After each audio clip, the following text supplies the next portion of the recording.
Without a doubt, the Switch has been a massive success for Nintendo, especially in these quarantine times where everyone's stuck at home, video gaming more than ever. So today we're going to look at whether Nintendo still is worth your time in 2021.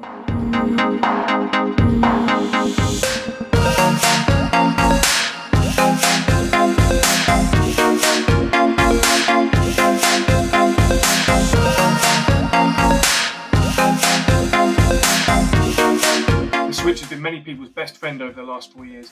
Being able to sit at home and play games on your TV with it docked or in your hands on the go. The Switch has brought joy to millions of people around the world with that Nintendo magic from their excellent first-party exclusives, such as Mario, Zelda, Smash Brothers, just to name a few. It's a true family console that can be enjoyed by all generations.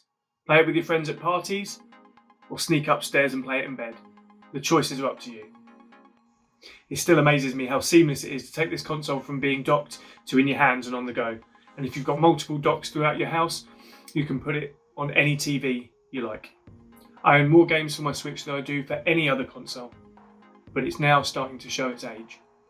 It was fine when it was back compared to the Xbox One and PS4 generation, but now we've got these new shiny consoles, the Series X and the PS5. It's starting to look even harder to stack up against them.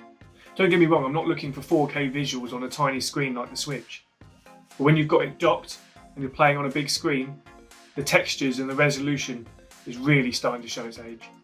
The games just don't look as good. Games like Breath of the Wild are beautiful in their own right, but they're lacking the textures and the details that modern games bring to the table.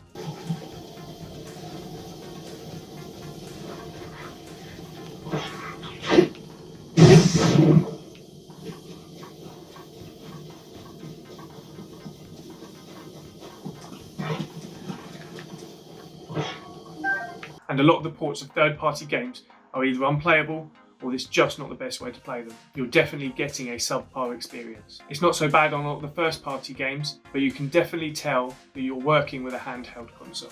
I've never been a big fan of the design of the Joy-Cons. I don't have the biggest hands, but they still just don't fit right. And the offset sticks with the left and right, I find the right stick is just a bit too low and it doesn't feel comfortable to hold. You get used to it after a while, but switching to and from consoles and controllers makes you really notice the difference. You can buy different types of Joy-Cons that come in different shapes, but I've only ever used the official ones. And when you have them docked in that controller pad, it's even worse in my opinion. On the other side of that, the Elite control pad is one of the best controllers I've ever used. It's so comfortable and a really enjoyable way to play. The battery life on it's okay, but it does charge with USB Type-C, which I'm very happy about. And then you have Nintendo Switch Online. It's just not a very good service. It doesn't stack up to the PlayStation or the Xbox. When you can't use a headset to communicate with your friends while playing games, it takes all the purpose out of playing multiplayer online games. It's slow, it's laggy, especially if you're playing games that involve you needing quick movements. I just don't find it enjoyable. But multiplayer, local co-op games or party games is where the Switch shines. None of the other consoles even come close to bringing the family together like the Switch does, whether we're playing together cooperatively in Pikmin or yelling at each other in Mario Kart. There's so much fun to be had with the Switch. So is the Switch worth your money in 2021? I'm going to say yes, but with a few caveats. You need to be into Nintendo's first-party slate of titles, or be happy with playing indie games.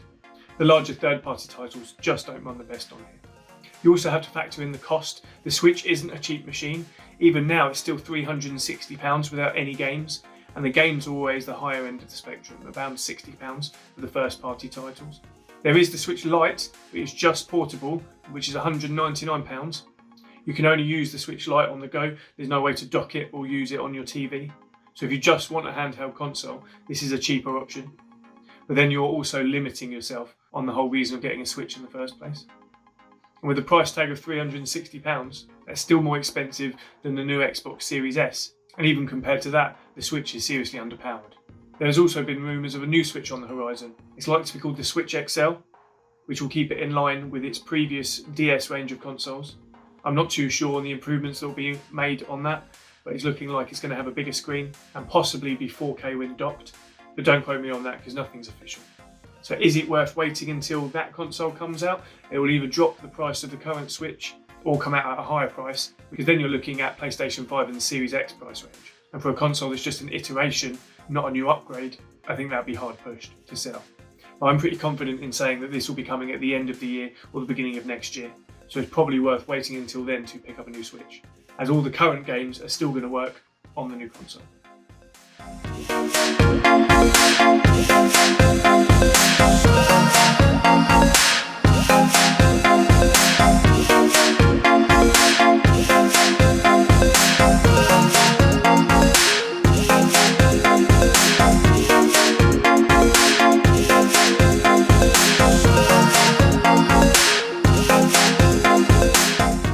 If you're not bothered about graphical fidelity or high-end specs, the Switch is an excellent console, and just some good, wholesome fun.